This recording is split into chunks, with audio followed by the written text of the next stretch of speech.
first to know Nsem-Pii TV. Professor Smart Sapon, or a senior research fellow. The near friend Kumasi Polytechnic, K Poly, Kumasi Technical University. On Professor Smart Sapon, Edin Juma. You Smart Sapon, the Oba radio so Oba TV so. And somehow can you cannot take it out from him because he's a very, very learned and experienced man in Ghana politics. Now, Smart Sapon, and I didn't know this Betuja. Now, also I can be actually Japan. Watch the man. Any president material, now say any presidential candidate, why you focus on about the president or Ghana? Sebi so call mount platform. Now the unya akonya so any delegate kasa yenka and will be good party and will be yesi and will be yesi. Sounds and something useless. And Mapamualan, no one there any gentle on Alan, you know a gentle, media many gentle.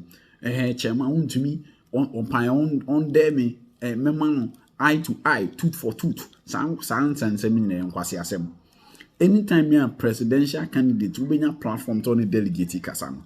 Also watch and near my obit my and yes, I'm quasi asem kasa a Kennedy, Ebeki Kanwo, a Kumasan. Yeti Papa friends, a Professor Smart Sapon on a free tour de Aquama Kennedy upon. Says, well, so be presidential candidate there, any. On her Nisubansem and in Num Kasai. Honorable Kennedy Japan, oh, yeah, showdown walk, Kumasi. And when we now know a chidi for Kasa. Me tell the Kasa any mummy. Okasa white pass or her, or 30 minutes. But the Kasa any mono, not a fan, a very solid, very useful to the purpose. The purpose is Yokoyi flag bearer. It is so chair near my so say other competitors no any me as a ma konya say baby party any man as be omanga ni na order omanga na befa so. And a fan of the speech at the Jubilee Park was very solid. The minister did tourism but there was another half of his presentation that was for me very, very unnecessary. Na ehunu yakura sebe na Chief Alan a party ni mapa sebe se Canada Japan ope Chief Alan asemu na se also a party near. You could have demonstrated that by helping talk to Chief ma we free party ni when you a free party ni no penny we see na we free party ni. Why do you spend 15 minutes of your time approving him, highlighting him, making him feel like you get it? Yeah, you should have used that in the interest of the party. It is spending a lot of time on Chief Alan was for me unnecessary. According to the German MPP NDC Kokwa, every day MPP Nigeria studio original platforms were NDC no abona baswa na modi NDC Nigeria na once a person declares against your party, it's just like CPP, just like anybody else, not for your party. Number two, why do you use that occasion to attack almost everybody except yourself? So okay, yeah. Or attack almost everybody, and for me, me classify and say unnecessary because no, does not add votes. Sabi yinkunja for nigga. And you would be obi atemo and now attack you be and now mo be who say we or na say be pediboye for Ghana pa no e bone pa no. It doesn't translate into vote. I think what translates into vote the necessary part now. No church and ministry do no the data do I know what the more manga and he shouldn't have made those unnecessary comments. But you see, say show down, say ona nisu eshio, say ona nukuku odro, say there are a lot of theories in politics. Now, I'm surprised some of the politicians have not taken time to read politics.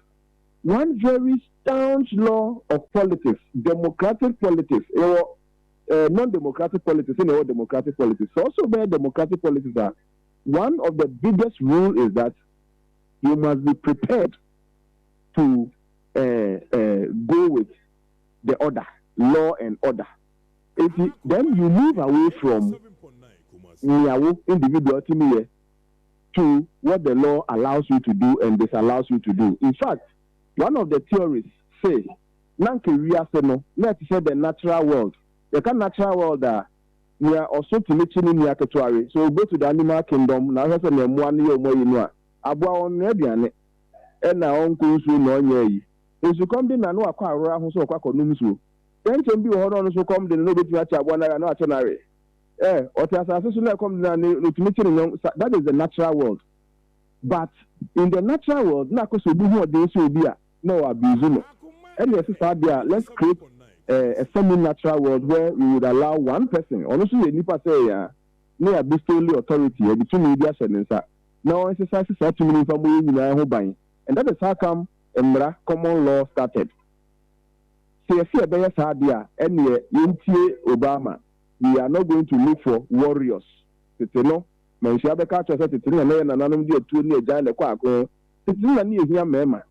She said the should come from upstairs. And not how bold or loud or strong. No, for me, all those ones are not what we need. The institutions must be strong, not the individuals. But President Obama and the Bekacha the other half of my speech is not unnecessary. Then another so now can start it very well. But to do a chair baby no so no chairman so the Beka hono. Na me say one can one can then and can say. What would have spoke after doing a very fantastic submission? One kasa anka what would have gone wrong with the whole thing? One, one, going forward, this but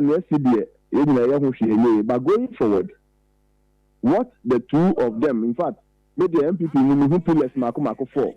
Now that Uncle Kufa no pillar can see a pie and they the new fear be near the international so between them who are doing a bomb.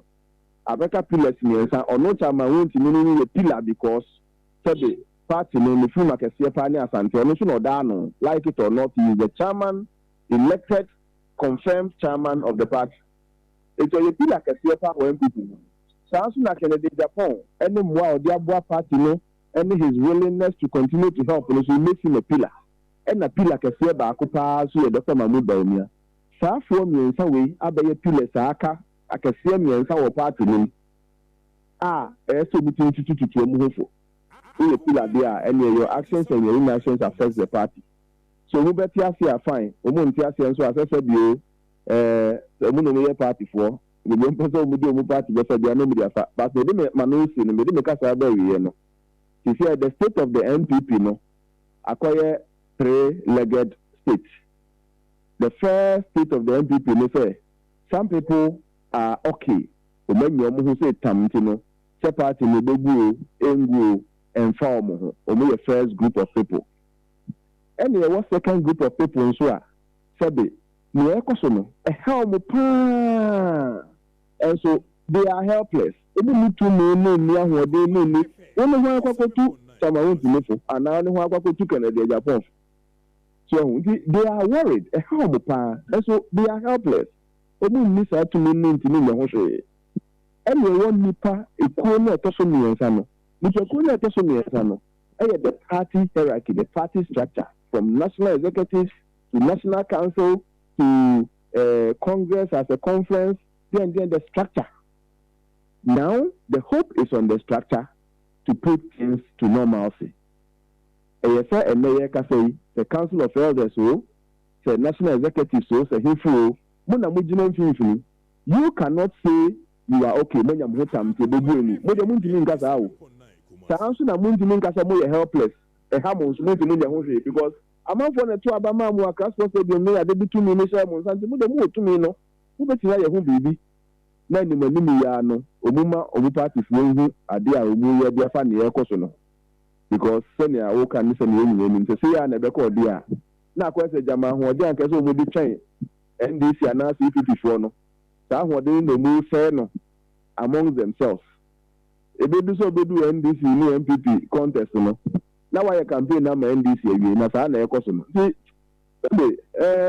Yansadodo why here Obama ponchachi. Adebeche pass no mu bisuda. This is a phone na for say ato abana wi na person na lusu yo to so ko. That time no so ato wan. Ti no mu ye no sabe. Obi empanimfo omu ya ade a omu no ho. Prof Mija Mwako briefly o hwe niema ekosu yi a MPP on betimi a hye omu niema yi ansa na 2024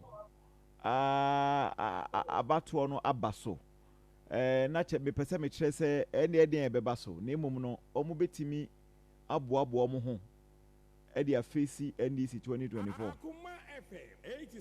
ejina omo so ayi no offer Sir John and I can ask them sabio nya or no nkwa no nim de bia ote so we pen here they know what they are supposed to do. In fact I thought that be na be say ebe akodu no aya na nsisi enti ni nkodu ho enti na ya wo ye bibia say odwene ho no ensem ya wo kikan mate say studio panelists me ba ko ka say an chairman ni bi mo ayo hooligans ewo National Council or tele wo here or say Canada Japan na kaye na Canada Japan timi ntwantro enti say yeah keep echoing what will damage your own party, and I'm not sure you will turn around to come and blame anybody if your party is damaged beyond repair, because said the senkete sempo auto your party nino esa oju nsiesie ho na nye sey ho so ho and na said nipa over 70 something as 80 something na National Council ne so no admitting accepting without admitting, granted without admission, per se. Chamawunti mini for be a kind of hooligans. What about the remaining 80 or 70 people now? Are they also hooligans? And I will say you said the 5 of them are so hooligans that their hooliganism overshadows or outweighs the wisdom of all the remaining 70 minimum. But last time we moved to Abano, that was like 79 or something. So the 79 acre. Me and Fanny say, yes, I may job to know, but me and Fanny say, I'm going to know crowd hooliganism, and I say, the take on Mukrano. Are they saying 70 something now? I can also say you. Nipa me and son and 9 didn't a chill my junior few meeting one. You can't denigrate your own National Council and then turn around to come and do campaigns. So be measure some trouble. Yeah, the only new and America says, see, I quite nipa me and son. A Fabaqua, Omuno, Omonia, Numbenya, or party whom we are Sabe, Sabi, the Gum, Numbenya, and Crawford Passe, and then Crawford and then a boom for home, a boom shut down for home, because Numbenya, many women. You 15 now could say a common norm with that. So they really don't mind, they are not worried at all. And there was a second group so I said you was a party now I quite said Bushia. So be an agent said own to me free MP to me go there. Or no so the kind of fuma. If you all cry with free party in home, but the party are keke, a manabuto woman and midget. My penny who said you a messenger cry now party are ben. I think so. General Secretary and chairman now party to opposition. Those people are worried, but they are helpless. And the party for any binumpa 80 and you maybe tonight you won't be there. But Charlie, they are helpless about it. See, and that's one of our third group. No, our party between us, I said, the national chairman, the national secretary, the SA, Council of Elder, D&D. Mona said, your continuous silence is so loud. And here you are now, mobile. When say be a mobile, not say no. Yeah, do baby, thinking I don't feel me. And then other fountain time, DNA, near cosmic in the and this is for a pilot tapes in Lubuko. And then as one, why was some kind of other bachelor? Now about the sign one, like I say, make now a campaign talk, say talk. So the own cat to a new moon. Now we are because sorry. We free, mean be free, but said you know me, you and your son to phone quan and I said, you and can phone quan mobra or penny Canada Japan, no manum binum, menum, and I can for Jen, you know, naturally speaking, we really don't know you. Me man 9, 4. Me happen me my 4 of them. That bang me for